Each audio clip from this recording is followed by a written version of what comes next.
আমরা এখানে দেখতে পাচ্ছি বস্তায় একটি চাষ হয়ে রয়েছে। বুঝতে পারছেন এটা কি লাগানো রয়েছে? বস্তার মধ্যে বেশিরভাগ বস্তায় আদা লাগানো রয়েছে, পাশাপাশি রয়েছে হলুদ এবং একটি বিশেষ কালো হলুদ। কালো হলুদের প্রতিবেদন আমরা কৃষিবার্তায় আপনাদের দেখিয়েছি। তো বস্তার ভেতর কেন করা হয়? যে জায়গায় হয়তো নিচু জমি, জল জমে যায়, সেই জায়গায় তো সাধারণ চাষ করা সম্ভব হয় না।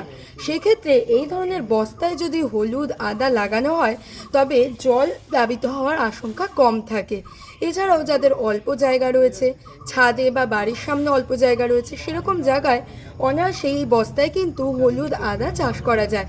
যেন জৈব সারে নিজেদের ঘরের প্রয়োজনটুকু মেটানোর জন্য অনেকেই বর্তমানে এই বস্তায় চাষ করছেন। এবং এখানে 100 বস্তা করা হয়েছে।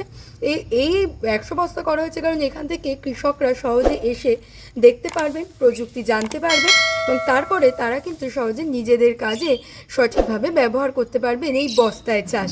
এবং আজকের পর্বে আপনাদের এরকম একটি নতুন প্রযুক্তি তুলে ধরলাম।